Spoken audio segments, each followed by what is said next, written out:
Assalamualaikum warahmatullahi wabarakatuh. Nama saya Sauki Agung Firmanda, NIM 44, kelompok 6, kelas A, dengan mata kuliah Studi Kelayakan Bisnis.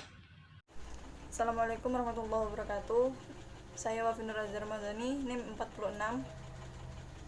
Assalamualaikum warahmatullahi wabarakatuh. Perkenalkan, nama saya Eva Nur Hayati, NIM 49. Assalamualaikum warahmatullahi wabarakatuh. Nama saya Muhammad Sofiatullah, NIM 97. Baik, yang pertama yaitu terkait dengan aspek manajemen. Nah, seperti yang kita ketahui, kita sudah belajar bersama apa itu manajemen pada mata kuliah sebelumnya. Yaitu kalau kita fokuskan kepada manajemen, yaitu merupakan sebuah aturan. Nah, dalam aspek studi kelayakan bisnis, yaitu utamanya aspek manajemen, merupakan aspek yang mengatur segala aturan yang mengatur dalam perusahaan tersebut atau organisasi dengan penggunaan sumber daya yang optimal untuk menciptakan tujuan perusahaan dengan menerapkan fungsi manajemen, yaitu POAC, planning, organizing, actuating, dan juga controlling. Nah, dalam aspek manajemen ini tentunya kita seumpamanya seorang pemilik usaha itu pasti merencanakan kebutuhan apa saja sih, terus struktur usahanya seperti apa, dan juga pengendalian jika terjadi masalah, dan juga mengontrol apa yang terjadi pada perusahaan. Jadi kalau kita melihat ruang lingkup secara besar dalam skala umum, aspek manajemen merupakan sebuah aturan yang mengatur perusahaan tersebut dengan berjalannya suatu proses usaha atau perusahaan atau organisasi. Nah, di sini pastinya menggunakan keempat fungsi tersebut, yaitu planning, organizing, actuating, dan juga controlling, seperti itu. Nah, untuk selanjutnya yaitu terkait dengan perencanaan. Nah, di sini yang pertama perencanaan merupakan merencanakan segala hal yang dibutuhkan oleh perusahaan atau segala hal yang mencakup perencanaan terhadap kegiatan apa saja yang dibutuhkan dalam dalam berjalannya suatu organisasi atau perusahaan. Nah, di sini memiliki tujuan dalam penghasilan barang dan jasa, perencanaan terkait modal, dan juga tenaga kerja yang dibutuhkan, dan juga yang lain-lainnya. Nah, di sini seperti penghasilan barang dan jasa. Nah, barang dan jasa yang dihasilkan itu seperti apa? Menggunakan tenaga kerja berapa? Dan juga modal yang berasal itu apakah modal dari diri sendiri atau dari perusahaan itu sendiri, atau modal dari hasil investasi. Nah, itu perlu direncanakan dalam sebuah perusahaan atau organisasi, sehingga dalam merencanakan ini nanti perusahaan akan merencanakan apa sih output yang ingin dihasilkan, atau tujuan visi misi perusahaan itu seperti apa. Nah, di sini perencanaan ini cukup kompleks ya, karena melihat segala hal dan juga direncanakan itu apa saja yang dibutuhkan, dan juga kegiatan apa saja yang ingin dicapai, seperti itu. Selanjutnya yaitu pengorganisasian. Pengorganisasian merupakan kegiatan pengelompokan aspek-aspek yang telah direncanakan agar dalam pelaksanaan dapat berjalan dengan teratur sesuai dengan penempatan-penempatan yang akan dikelompokkan sesuai basic dan skill yang dipegang. Dalam pengorganisasian terdapat hal-hal yang penting. Yang pertama yaitu struktur organisasi, yaitu menentukan tingkatan-tingkatan dalam manajemen agar dapat berkoordinasi dengan baik, seperti top manager, middle manager, low manager, dan tenaga operasional. Yang kedua yaitu penentuan wewenang. Hal ini berkaitan dengan pekerjaan yang menjadi tanggung jawab dari tenaga kerja atau aktivitas yang terdapat pada sebuah organisasi. Oleh karena itu, di sini diperlukan penentuan yang cukup matang dan perlu skill yang bagus agar apa yang menjadi tanggung jawab dapat terkoordinasi dengan baik dan efisien. Proses-proses dalam pengorganisasian yang pertama yaitu refleksi, yang kedua penetapan tugas-tugas dan wewenang, yang ketiga pembagian tugas-tugas yang akan menjadi tanggung jawab, yang keempat pengalokasian sumber daya, dan yang terakhir yaitu pengevaluasian dari hasil pengorganisasian yang telah diterapkan. Aspek manajemen yang selanjutnya yaitu ada pengarahan. Pengarahan merupakan kemampuan manajemen yang mencakup dalam mempengaruhi memotivasi, mengarahkan, dan berkomunikasi dengan orang lain. Dengan adanya pengarahan ini, manajemen dapat menentukan bagaimana efektivitas dari bisnis yang dijalankan.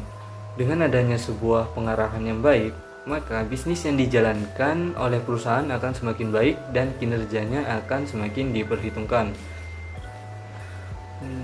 Beberapa tujuan dari fungsi pengarahan dalam manajemen, yang pertama yaitu ada memprakarsai aksi. Maksudnya di sini yaitu para bawahan tidak akan memulai suatu pekerjaan apabila tidak ada yang menyuruhnya. Oleh karena itu, pengarahan dari atasan ini sangat diperlukan. Yang kedua yaitu sebagai alat motivasi. Fungsi dari pengarahan bukan hanya untuk menyuruh ataupun menuntut, tapi juga memotivasi pihak yang disuruh, agar para bawahan ini dapat menjalankan tugasnya secara maksimal. Mendetail, pemimpin harus dekat dengan bawahannya, membuatnya punya motivasi berlebih untuk menjalankan perintah yang direncanakan. Selanjutnya yaitu mengintegrasikan upaya. Salah satu manfaat dari pengarahan adalah membuat berjalan beriringan, membuatnya saling bekerja sama, tidak saling konflik kesesama. Intinya ini saling terintegrasi. Agar berhasil, atasan harus melakukan pendekatan yang persuasif kepada semua orang yang menjalankan tugasnya dan berkomunikasi yang efektif antar bagian-bagian di perusahaan. Selama melakukan pengarahan ini, yang harus dilakukan oleh atasan yaitu memberi petunjuk, memberi instruksi dan inspirasi kepada bawahan. Selanjutnya itu ada menyediakan stabilitasi. Nah, perusahaan akan senang jika bekerja dalam kondisi yang stabil dan tidak sering terjadi gejolak ataupun konflik yang dapat merugikan dari perusahaan tersebut. Nah, stabilitas perusahaan harus diciptakan dengan kondisi internal perusahaan harus stabil. Agar semua bagian bisa berfungsi dengan sebagaimana mestinya, fungsi pengarahan bisa dimaksimalkan untuk masalah ini. Yang harus dimiliki manajer yaitu berkomunikasi yang efektif, persuasif, supervisi yang tegas, dan motivasi. Selanjutnya itu ada penggunaan sumber daya dengan efisien. Fungsi pengarahan jelas akan mengarah kepada ini, kepada penggunaan sumber daya dengan efisien. Dengan fungsi pengarahan, orang akan jelas dia akan melakukan apa, di mana, kapan, menggunakan apa, dan berapa anggarannya. Sudah jelas dan efisien. Pengarahan akan memagari hal-hal yang tidak jelas. Dan yang terakhir yaitu ada coping perubahan. Coping adalah proses penyesuaian diri terhadap perubahan yang terjadi. Dalam hukum ekonomi, kondisi akan selalu mengalami perubahan. Yang dulunya lambat, sekarang bisa menjadi cepat. Yang dulu mahal, bisa menjadi murah. Nah, agar tetap bisa bertahan, eksis dengan pasarnya, tidak kehilangan pelanggan, tidak kehilangan karyawannya, tidak kehilangan momentumnya, dan tidak kehilangan keuntungannya, perubahan internal perusahaan juga sangat bisa terjadi. Perubahan bisa membuat atasan atau bawahan menjadi kaku, tidak siap, dan ketinggalan. Dengan adanya pengarahan ini bisa membuat dari perusahaan ini bertahan eksis dengan pasarnya. Aspek manajemen yang selanjutnya itu ada pengendalian. Pengendalian ini sangat penting agar kita dapat mengetahui cara mengendalikan bisnis kita ke arah yang benar dan jelas, serta cara untuk mempertahankan bisnis kita tetap bertahan di dalam persaingan. Aktivitas pengendalian meliputi kisaran kebijakan yang luas dan prosedur informasi yang berhubungan yang membantu menjamin bahwa pengarahan manajemen dipengaruhi. Aktivitas pengendalian membantu menjamin bahwa tindakan-tindakan yang diidentifikasi sebagai tindakan yang perlu untuk menangani risiko untuk mencapai tujuan supaya terlaksana.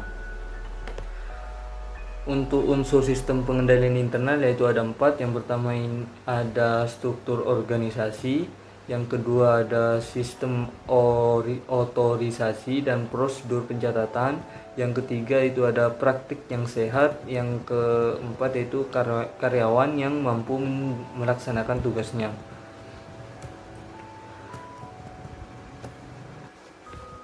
Proses dan cara pengendalian. Proses pengendalian yang dilakukan secara bertahap melalui langkah-langkah sebagai berikut. Yang pertama itu menggunakan standar yang akan digunakan pada dasar pengendalian. Yang kedua itu mengukur hasil yang telah tercapai. Yang ketiga itu membandingkan pelaksanaan atau hasil dengan standar yang menentukan penyimpangan jika ada. Yang terakhir yaitu melakukan tindakan perbaikan atau evaluasi jika terdapat tindak penyimpangan agar pelaksanaan dan tujuan sesuai dengan rencana. Selanjutnya yaitu sumber daya manusia. Dalam sumber daya manusia ada beberapa poin. Yang pertama, rekrutmen. Rekrutmen adalah proses mencari, menemukan, dan menarik para pelamar untuk dipekerjakan dalam suatu organisasi. Tujuan rekrutmen adalah untuk meningkatkan citra umum organisasi sehingga para pelamar yang gagal mempunyai kesan-kesan positif terhadap organisasi tersebut. Ada 4 poin proses dalam rekrutmen. Yang pertama, penyusunan strategi untuk merekrut. Yang kedua, mencari pelamar-pelamar kerja. Yang ketiga, penyaringan dan penyisihan pelamar-pelamar kerja yang tidak cocok. Yang keempat, pembuatan kumpulan pelamar. Pada rekrutmen juga sering terjadi beberapa kendala seperti faktor organisasi, kebiasaan pencari tenaga kerja, dan faktor eksternal. Poin yang kedua, seleksi.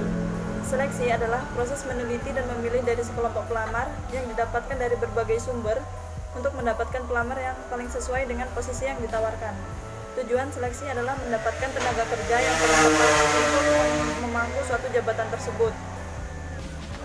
Ada beberapa tahapan dari proses seleksi. Yang pertama, seleksi atas surat lamaran. Yang kedua, wawancara awal. Yang ketiga, penelitian akhir. Yang keempat, pemberitahuan dan wawancara akhir. Dan yang kelima, penerimaan. Poin yang ketiga yaitu orientasi. Orientasi adalah suatu proses yang menyediakan informasi mengenai perusahaan yang perlu diketahui oleh karyawan baru tersebut.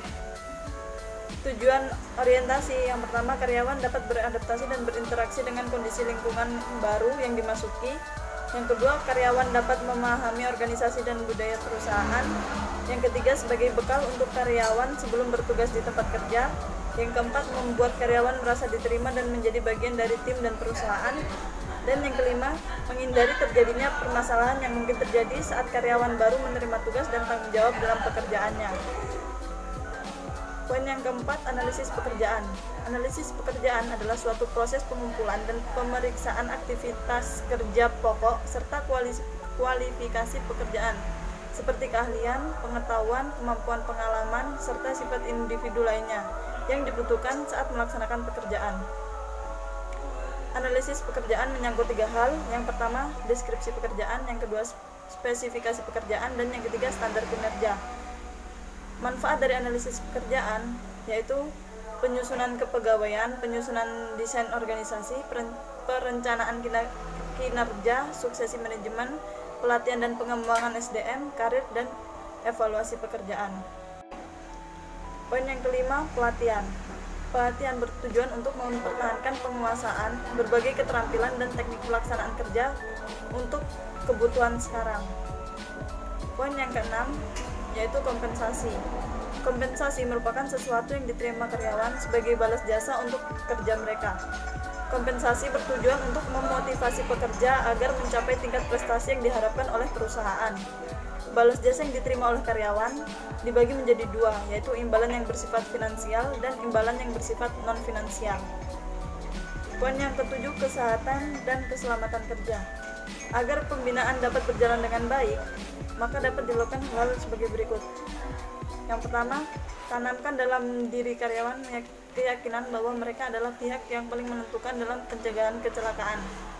Yang kedua, tunjukkan pada karyawan bagaimana pengembangan perilaku yang aman. Yang ketiga, tunjukkan pada karyawan bagaimana mengemban perilaku kerja yang aman. Yang keempat, berikan teknik pencegahan kecelakaan secara spesifik. Yang kelima, buatlah contoh yang baik. Dan yang keenam adalah tegakkan standar keselamatan kerja secara tegas. Poin yang terakhir yaitu sistem pemberhentian. Pemberhentian merupakan pemutusan hubungan kerja dari suatu organisasi terhadap karyawannya. Penyebab karyawan diberhentikan ada 8. Yang pertama, peraturan perundang-undangan yang berlaku. Yang kedua, keinginan perusahaan. Yang ketiga, keinginan karyawan. Yang keempat, pensiun. Yang kelima, kontrak kerja telah berakhir. Yang keenam, kesehatan karyawan. Yang ketujuh, meninggal dunia. Dan yang terakhir, perusahaan dilikuidasi. Baik, selanjutnya yaitu terkait dengan studi kasus yang kita ambil, yaitu terkait dengan analisis studi kelayakan bisnis pada home industry coklat Kozi di Kedemangan, Blitar. Nah, sebenarnya dalam analisis ini, dalam studi kasus yang kita ambil itu melihat dari beberapa aspek, itu baik dari aspek keuangan dan juga yang lainnya. Tapi di sini karena kita fokus pada aspek manajemen, jadi kita membahas terkait dengan aspek manajemen itu sendiri. Nah, fokus pembahasan yang kita lakukan dalam aspek manajemen itu sendiri dalam studi kasus yang kita ambil yaitu hanya terkait dengan struktur organisasi dan juga kualifikasi tenaga kerja. Itu yang terdapat pada